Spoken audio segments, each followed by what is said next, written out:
podcast brought to you by Aztec Link and the We Believe Network. I'm Jack Powers. Our co-host, as always, Kylie Freeland, and joining us today, Kennedy Lee. We're very happy to have you on. Thank you for having me. Of course. Well, let's kind of get into things, starting with kind of you getting into basketball. I saw you were born in Indiana, played in Louisville for a little, and then Las Vegas. You kind of were all over. Kind of talk about your high school basketball career there a little bit. So I was raised in Louisville, and I spent all my years there up until I was 17. And so I moved my senior year to Vegas. My dad has his own business out in Louisville. He was looking to expand. So that's kind of why you moved out? Okay. And I always wanted to go to school on the West Coast. I remember back in middle school, I was telling my parents I want to go play basketball, or when I was playing softball, I was like, whatever I want to do, whether it's athletics or school, I want to go to the West Coast. So moving to Vegas helped me establish some footing there already. Hey, West Coast, the best coast. It's a lot faster than back home. Oh, yeah. And you also played with Nevada, who is also in the Mountain West Conference. Mm-hmm. And then you transferred to SDSU for this season. So kind of just take us through, like, what made your decision coming here? I had sustained a few injuries during my time at Nevada. And after speaking with my parents, we just thought it would be best for me to experience something different, have a fresh start. You know, this is my first season having a complete season of basketball without any injuries. Yeah. And after watching San Diego State compete against Nevada and their run in the tournament, I was dead set on being recruited by SDSU. I was talking to my dad, who held the majority of my recruitment. I was like, I need to be recruited by them. I want to go there. And it helped knowing that Coach Stacy had already had an idea of me as a player. You know, she and my dad had known each other for a couple of years. And so getting on the phone with her and talking to her really helped me and my decision of coming here. So she kind of solidified your whole decision. Yeah, I was like, please get me on the phone with her. It was like, I think a couple days after the portal had opened, I was like, I need to talk with her. Is she going to call me? Yeah. That's awesome. Well, talk about, battling injuries. I think a lot of athletes go through that, and it's kind of something that pushes them and can be kind of like a trial and tribulations part of their life. Definitely. Kind of talk about that for you. I had sustained my first injury February of my freshman year, and has sustained more a few months later, which each injury you're kind of just like, is this worth competing still? Athletics wasn't just at the forefront of my mind. I'm really honed in on academics as well.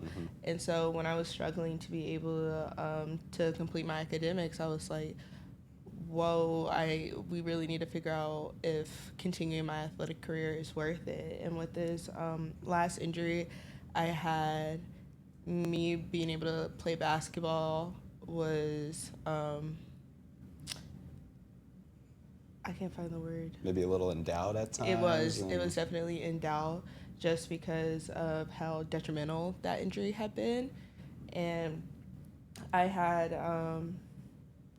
to do a few incompletes with my academics, had to go to the vestibular rehab, and talking with my parents, I was ready to take a step back because I didn't want the now to impact my future. And talking with them, they told me that they think I deserved another shot at playing. I had my season cut short, and I think I was really meeting my stride of who I wanted to be as a player. And so my parents really breathed life back into me. I think that just really shows that, how injuries aren't just physical; they're a mental battle too. Yeah. But you obviously are succeeding this year, averaging under 10 points per game, just right there. Talk about this season, what it's meant for you to be a part of this success they've shown this year. Honestly, I'm just happy to have the opportunity to play again. Just as I mentioned, I didn't know if I was going to be able to play basketball at this level again. And, when you put so much time and effort into something just to have it taken away from you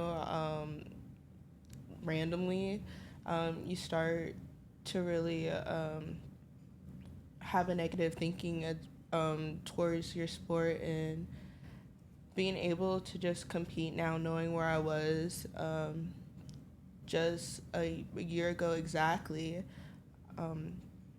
is something I'm really appreciative and really grateful. You know, I still have moments where I think I'm like, dang, like I have the opportunity to be a part of such a great program and be surrounded by women and a staff who care about my well-being and who all want to succeed as well. And kind of bringing it back to your parents, we know that they played basketball as well. Yeah. So kind of tell us how they got involved in your life. I know you said your dad didn't really want you to play, but take us through that experience growing up. So my mom played at Marshall. You know, she was an undersized post. And then my dad played at Northwestern.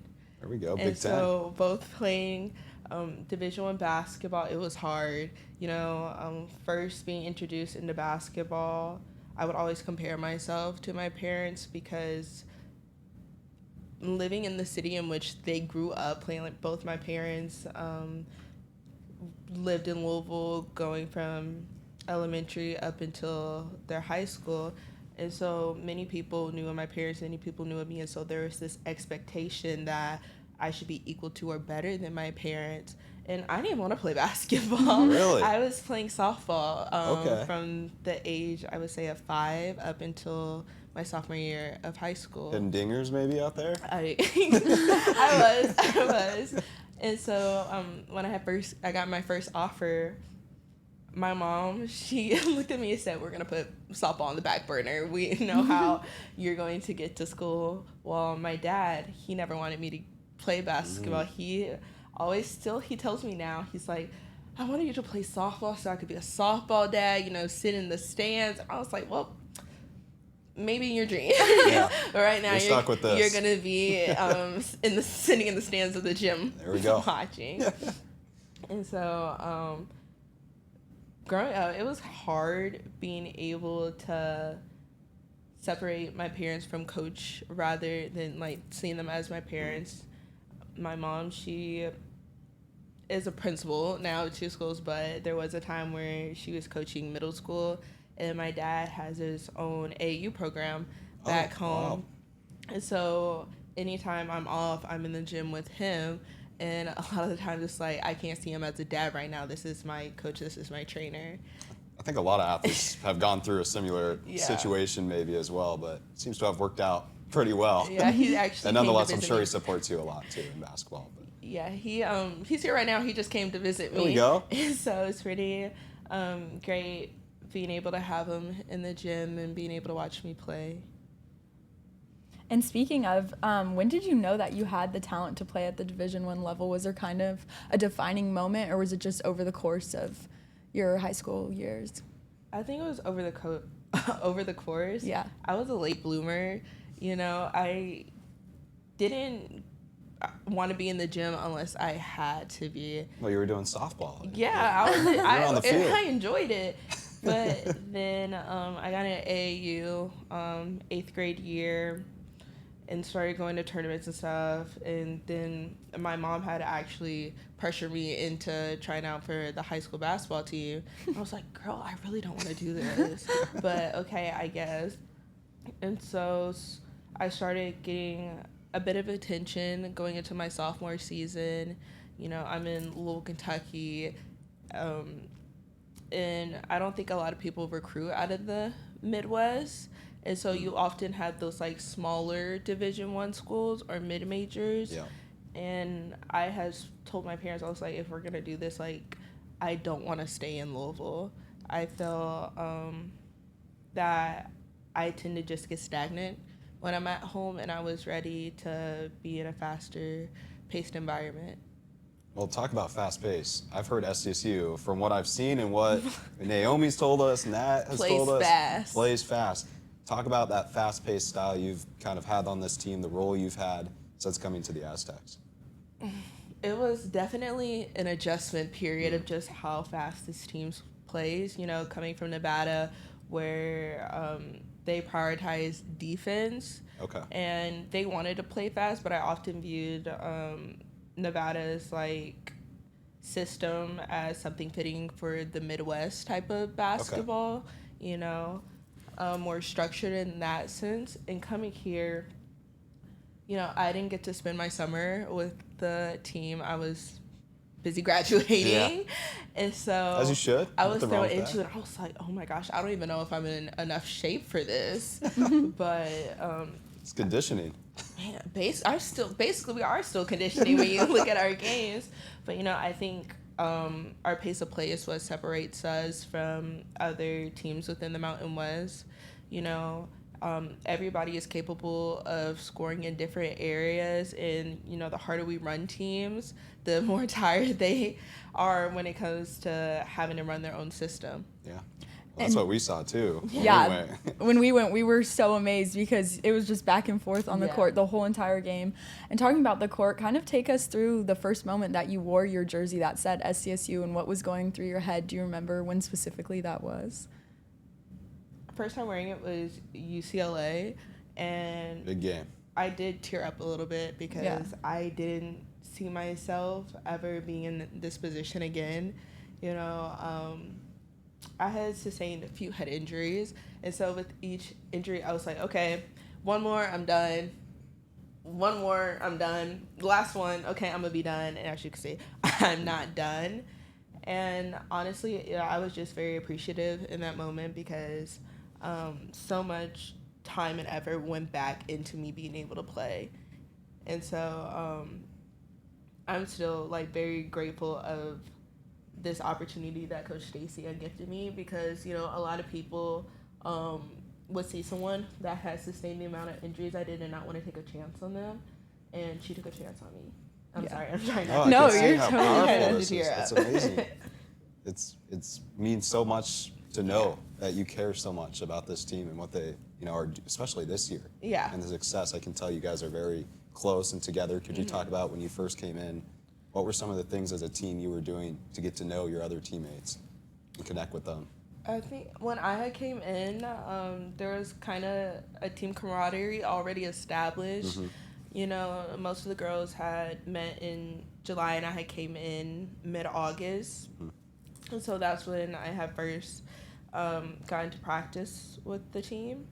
You know, it was a little intimidating because I didn't know anybody. Nobody really knew of me or the kind of player I was anymore, especially having such a young team. I got injured right before we were entering conference. But this, being such a young team, we're very, like, fun to be around. You know, we all have different relationships with each other. But I feel that when you watch us on the court, you can see the dynamic of how hard we work for each other. Seems that you all play as one. Yes. And what it's just everybody can shoot the ball too. Definitely. From what I picked up. Yes. Talk about the 3-point game a little bit as well. I mean, I know you can shoot the ball, and Bailey Barnhart can shoot the ball from the post. It's so impressive. Just talk about that style of play. I think it makes us dangerous, and it's what separates us from other teams, you know, having bigs that are capable of shooting the three in such an efficient manner. You know, it opens up the floor in the offense, and most bigs don't shoot the three or don't shoot at the percentage that this team is capable of. So most often they're allowed to sink into the paint, but, you know, now they have to guard us at the 3-point line. And so that leaves our guards able to attack. Yeah, and overall, what would you say, like, how do you go about handling pressure in these big moments? If you do have the ball and you are under a lot of pressure, what would you do? I try to force myself to reset in that moment. Yeah. And I think about all the times that we work on these situations in practice, you know.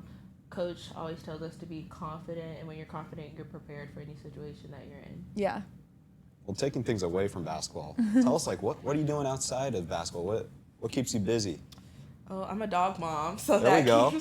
That's a lot of work. Most of my time, definitely. I have a Belgian Malinois mix. Oh. So she's a Belgian Malinois, German Shepherd, and Husky. Wow. So a lot of personality Oh, in yeah. one dog. I'm sure a lot of walks going on. Needs to go outside. Man, she walks. We do a lot of mental stimulation because when I first got her, I Googled everything about each breed and what each breed need. And she's 50% Malinois, and they need the most attention. So we do mandatory naps. Okay. I have puzzles that she has to solve. And so that's where Hey, most of my time there we go. most of my It's a whole time is kid. spent. Yeah, man, she just turned 2 on so February young. 6th. So Aw. Anything for the birthday go down or? I got her cake. Okay. I got her a lot of new toys. You know, I got her a Jolly Ball. So Okay. do you know, I don't think I've never heard of a Jolly Ball. they're like the big balls that horses play with Oh, wow. because her teeth are so sharp that she can tear through her toys. And so with the Jolly Ball, I was like, okay, we're gonna be good. She's gonna not tear it up. She tore the handle off, so I was like, okay, got me there.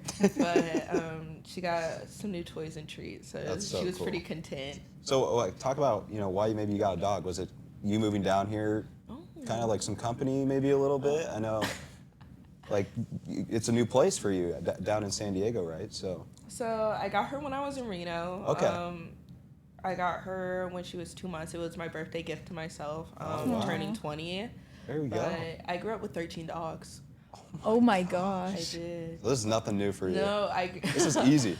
So, my grandparents and my uncle, they have boxers.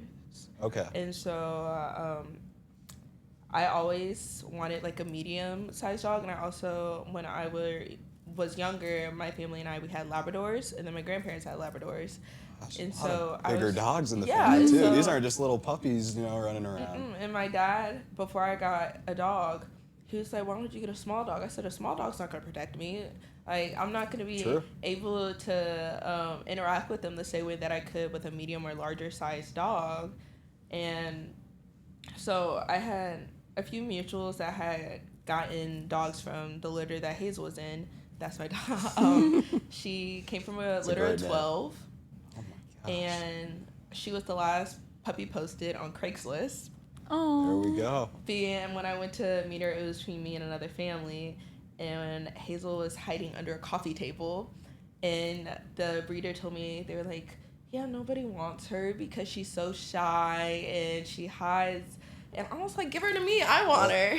I'll And get her. so- I'll get her out from underneath the coffee Right. table. And people were like, they usually had to grab her from underneath the table. And I was just like coaxing her under, and she came out on her own. So I was like, yeah, that's the dog meant for me. Came to you. But I had told my family, I was like, I want a dog. Like, I need a dog. And I had gotten her as an emotional support animal. I struggled a lot with my mental health in Reno, being separated Of course. from my family. And then you had the injuries on And then too. I I'm had the sure. injuries. And there was a lot of times where I was alone with my thoughts, in which I was like, okay, this is too much. And so I got Hazel to help me. And since having her, like, I'm the happiest So that awesome. I could be. It's the best friend. Yeah. That is so cool. I call her the love of my life. Good. I love that. That's awesome. And now, kind of transitioning into team questions. The team Okay. is currently 18-4. Yeah. And unfortunately, your win streak came to an end on the road against Grand Canyon. But you bounced back with a win against SJSU. Kind of take us through your team's mentality right now, how you bounce back from those games, and what you're kind of going through. For us, it's just preparation again. Yeah. I think that with the Grand Canyon laws, it forced us to regroup and think just about how it's February, and February is the hardest month. You're headed towards the end of conference, you're entering March, like, we're about to play our best basketball, and for the majority of the season we've been the standard in conference, and it's really important for us that we get back to that. Nobody likes losing. I personally hate losing, and our practices are now looking like, hey, you came here because you wanted to win. And not everybody on the team has experienced winning. Me coming from my previous institution, I didn't have a winning season, and I haven't personally won anything since high school. And so it's transitioning into that win every practice competition, and not just win for yourself, but win for each other, play for each other. I could just tell how much the loss to GCU meant to you. We brought it up, and I just saw your face. I can tell it's still sticking with you. Yeah. So it seems like what the team learned from that game is, go back to the fundamentals you've been doing. Yes. Make practice hard. Yes. I don't believe that anybody had played their best basketball that game. I feel like watching, you wouldn't even recognize that team in comparison to how you've seen us play in previous games. And so for San Jose State, that was a necessary get back to being on the right path to winning again. That's great to hear. Well, you're still one game ahead over UNLV in the Mountain West standings. But you have a pretty crucial 3-game stretch coming up. Yes. Colorado State here, Nevada, your former team, right? I'm sure there's a little motivation there, and then UNLV right behind them. So talk about, as you look ahead to this Colorado State game, what are you looking to do there? You're coming off playing them already this season where you won that game shooting, making no threes in the game, the entire team, which is the opposite of what I think a lot of fans expected. Kind of talk about that. So for us right now, it's honing in on our fundamentals and perfecting our system, and then recognizing their system as well and how to expose certain areas. The first time that we played them, that was a dogfight. Nobody was playing their best, and honestly, I kept saying there was a lid on the rim for both Something teams. was wrong. Something. But again, just I feel like there's a mutual understanding between us all of just how important this game is and how necessary of a win it is. It makes me think, though, that game where you make no threes as a team, but you still come out victorious, that has to teach you as a team something. Is there anything you learned from that game? Then we learned that we can't be dependent on our 3 shot. It's not always going to be there, and we can't rely on it. So how is it that we're going to win this game? And I feel like with that game, we really honed in our defense, and we recognized that for us to win this game, it's important for us to focus in on players individually and how they work together. But, I mean, if you look ahead, so what are the key components you're looking at with the Colorado State Rams here, with their team, what they've been doing? What are the go-to keys to the game? Our keys are to defend their plays, as well as knowing their individual tendencies. I think that's where we got them in our previous match. And also, again, playing fast, something that we always want to do.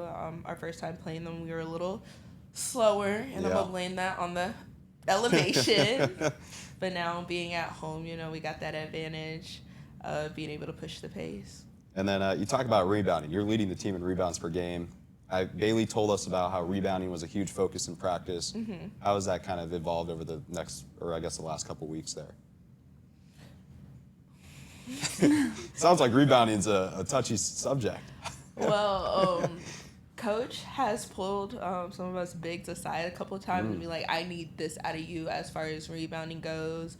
In practice, we have our rebounding drills, and often it's Coach Mel blowing her whistle, talking about rebounding, hitting the pads with the scout guys. And so it's important for us to allow ourselves second chance opportunities, but to also limit the second chance opportunities of our opponents. Of course. I mean, second chance buckets are killer. Yeah. I do play-by-play broadcasting and see it all the time. I'm like, geez. I mean, 6 offensive boards, 12 points right there on putback. So that's essential. Kylie, though, I'll let you take it over to the fun questions here. Okay. Get things away from basketball a little bit. So we have a segment of fun questions. So do you have pregame rituals or superstitions that you have to do any game? I have a ritual. What's your ritual? I often call my dad before the game or my mom, and I ask them to give me like words of reassurance. Yeah. And they always are like, just play ball, just like relax, play your game. My dad always says to me, not too high, not too low. Yeah. And my mom loves to say, let go, let God. And so I often remind myself of that. But I also primarily listen to Beyonce, whether that's on the bus rides or on my car on the way to the A house. Yeah. What's your favorite song by her? I was just about to say. Sweet Dreams. Okay. Yeah. Fire. But, my Apple playlist will tell you that it's currently Renaissance. Okay. That's also a good song. And then, Kennedy, what is your most memorable college game? I think it's between Colorado State from my sophomore year With Nevada? with Nevada or my CSUN game. Are we talking just because you were going off that game, or? CSUN, you know, that's the most threes that I've ever shot in the game and the most I've ever made. And They were falling. Yeah, I called my dad after, and I was like, hey, does this mean I'm a better shooter than you now? Simply because during his collegiate career, he made 10 threes in a Big Ten game. And so, that's got to be in one of their record books there. It was. Okay. It was beaten in, I think, 2015 or 2016. Okay. And that's so cool. Colorado State with Nevada, I had my first double-double, my first collegiate double-double. It's a huge deal. 12 points and 17 boards. Wow. Yeah, so that was pretty cool. All right. And it was during like one of those field trip games. Yeah. So it was pretty nice. That's awesome. And if you can take one album and one movie with you to a deserted island for a year, what are you picking? Sounds like we might have to find a Beyonce album here. Yeah. That's what I'm going through the catalog. But film-wise, I say Dreamgirls. Okay. Just because it's such a stacked cast. You Yeah. know, Eddie Murphy, Jamie Foxx, Beyonce, J Hud. Yeah.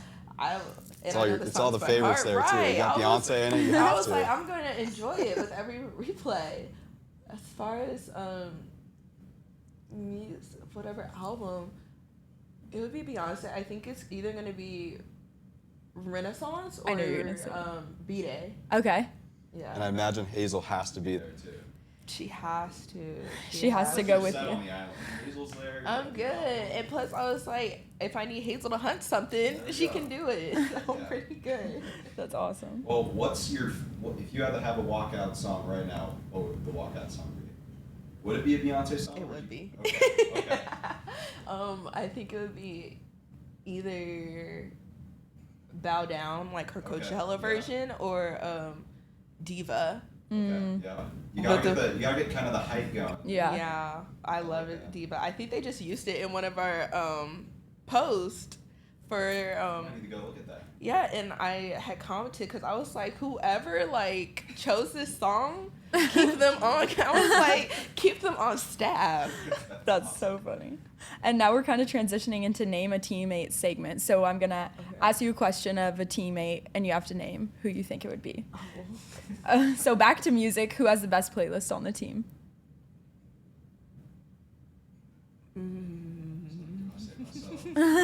Well, the funny thing is the girls haven't heard my playlist for. Oh no, I feel like only my roommates on a waitress have heard my playlist, but I would probably say Nala just because I have the same music taste as her. Okay. What does she listen to Beyonce too a lot? She doesn't. Oh, she really doesn't. listen to as much Beyonce, but Yeah. as far as like rap music and stuff goes, Yeah. we have the same taste. Yeah. Who is most likely to forget their shoes before practice? Ellie. Wow. That was really quick. Did she do this already? Not too much on Ellie. Not too much on Ellie. That's so funny. And who's the best dancer on the team? I'm gonna give it to Nay. Okay. I'm gonna give it to Nay. Who's the team jokester? It's either Kaylin or Nay. Okay. Who would make the best coach someday? I would say Nala. Okay. Nala. Who's most likely to go viral? Could be good or bad. Naomi. Naomi. And if you could switch lives with a teammate for one day, who would it be?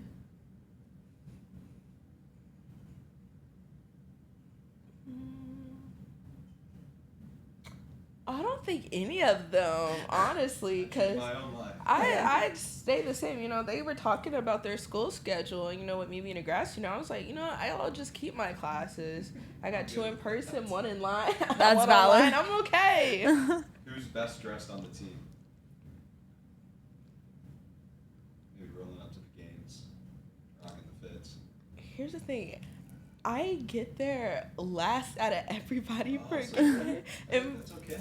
whenever I see the team, we're usually in like sweatpants and stuff. So I think The casual fits before the game. I'm gonna have to wait until after season to answer that question. And who's the biggest trash talker? Naomi. Oh, Naomi. okay. Though Did you save yourself up? No, she said that they don't really trash talk, I'm pretty sure. I would say nay, but they don't hear it, but You hear it. Go in the- I talk a little bit. I talk a little bit. And then our next segment here, we do a this or that. So we'll give you 2 options. Okay. Pick whichever one you like more. So Alright. early morning or late night practices. Oh my god, early morning, even though I'm not a morning Get person. them out of the way. Get them out the way. I don't want to see y'all before I have to go to sleep. And then books or movies? Books. I Yes. love books. I'm a nerd. You know, I got 12 to be read on my shelf right Dang. now. What's your favorite book you've ever read? To Kill a Mockingbird. Okay. Yeah, I read that in high school. Did you read that in high school? I read it for fun when I was in 6th grade. Oh my gosh. Okay. Yeah. For that, I've only seen the movie and Yes, you have to read the Yeah, book. so I would say my second, I love the Hunger Games. The series? Yeah. Yeah. You know, I think by far my favorite was The Ballad of the Songbirds. Okay. Yeah. Yeah, that was a really good one. Coming out. Yeah. I'm so excited. Should be pretty good. And then text or call. FaceTime. FaceTime. But Okay. yeah, I'm a So, FaceTime. There we go. I like that. I'm a caller. Just And- get it done. Yeah. I do. If it's between those texts, because you know the sticker. Yeah. Yeah, you can, like, Yeah, React. I'd be quick to like. Sometimes I'm not even gonna send you like an actual. I'm gonna send you a sticker of how like I'm feeling right now, and I feel like that is more impactful than a text. It's a Sometimes. job done. Yes. And then Apple Music or Spotify? Apple Music. Yes. No one has uses said Spotify? all of your teammates. They all said Spotify. No. Yeah. I'm doing this too with like the football team forever. It's always Spotify. No. Yeah. I enjoy my student Apple Music. I do too. Mm-hmm. Yo, Coffee or energy drinks? Coffee. I love coffee. Okay. Keurig at home, or are you doing like real? When do I have time to do the real Like, thing? are you doing the ground? You know? No, I have a Keurig, and me and my roommate, we like to come up with new like coffee recipes. Okay. So we did one with I used like the Cinnabon coffee pods, and we used like banana milk in I didn't know it. that existed. Yeah, and then a little brown sugar creamer and stuff. Okay. So yeah, That sounds fire. That does sound fire. Defense or offense? defense. Okay. Yeah, before we got my office together, I was primarily defense, and you know, defense wins games. 100%. Bus ride or flights? Neither. Neither. You know, travel days are hard. Yeah. And you know, sometimes you got a pilot that can't fly, Ugh. and you got turbulence, and then you got drivers who can't drive, so you got nausea going. Taking wrong turns. Right. Night game or noon game? Would you consider noon like between that, like at 12 to, 3, like 2, 12 maybe to 3? Yeah. I do noon because like night games, it's just like I feel like I get a little like tired. You gotta wait for so long, and then it's like that. You got ready to play. It's like it's settled in. It's settled in. That makes sense. And then home jersey or away white? Home jersey. Okay. Pink jerseys coming up. Pink jerseys are coming up. Those look pretty cool. They are, and then we got the matching shoes. Are they gonna let you keep them after? I hope so. You know, our Native American jerseys we had, you know, they N7? Yeah, the N7 jerseys, they had put that up to be bought. Mm-hmm. And luckily my mom bought mine. There we go. She actually came to the game last time wearing it, and she told me, she's like, give me the shorts so when you're not doing what you need to do, I can sub myself in. I was like, hold on a minute, girl. And then pancakes or waffles? Pancakes. Sunset or sunrise? Ooh, sunset. Yes. Sunset. Yeah. The other way. Well, with that, do you have any last thoughts you'd want to share with us, or anything on the team? No, I think we covered a There lot. we go. Well, thank you all for tuning in to the We Believe Players podcast. Again, Kennedy Lee with us today. We had a great time talking to her. Kennedy, if I could just have you give one final message to all the NIL donors and subscribers supporting you out there on the court.